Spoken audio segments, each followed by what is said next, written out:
اگر تم کوئی ایسا راستہ تلاش نہیں کرتے جس سے سوتے ہوئے بھی کمائی جاری رہے تو پھر تمہیں اپنی موت تک محنت کرتے رہنا پڑے گی۔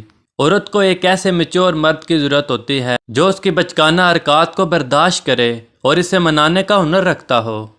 ان لوگوں کے ساتھ وقت گزاریں جو آپ کو حوصلہ دیں، نہ کہ ان کے ساتھ جو آپ کی بات کو ہمت کریں اور آپ کو آگے نہ بڑھنے دیں۔ عورت مرد کی کمائی کا ایک بڑا حصہ اپنے اوپر اس غرض سے خرچ کرتی ہے کہ وہ دوسرے مردوں کی توجہ حاصل کر سکے۔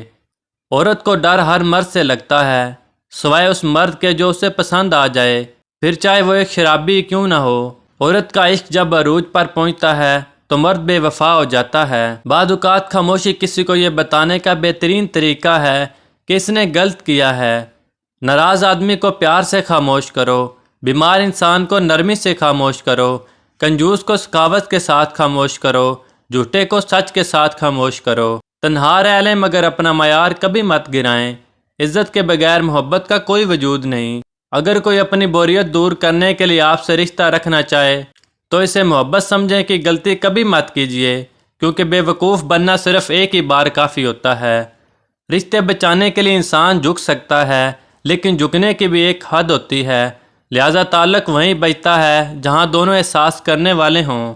ماہرین نفسیات کہتے ہیں کہ اپنے محبوب کا ہاتھ تھامنا کسی بھی طرح کے خوف اور ڈپریشن کو ختم کر دیتا ہے۔ کسی انسان کو کھو کر اگر تم نے رب کو پا لیا ہے تو یقین کرو تم مکمل فائدے میں ہو۔ کسی بھی رشتے کو نبھانے میں کوئی کمی نہ چھوڑو۔ آنے والے کو دل میں رستہ بھی دو اور جانے والے کو دل سے دعا بھی دو۔ اکثر اوقات محبت کے دعوے دار حقیقت کھلنے پر محض ایک اداکار ثابت ہوتے ہیں۔ مرد کی دو کمزوریاں ہوتی ہیں، جو عورت ان کمزوریوں کو جان لیتی ہے مرد اس کا ہو جاتا ہے۔ مرد کی پہلی کمزوری آپ خود ہیں جو آپ کو نہیں پتہ، اور مرد کی دوسری کمزوری خوبصورتی ہے، اس لیے خود کو وقت دیں۔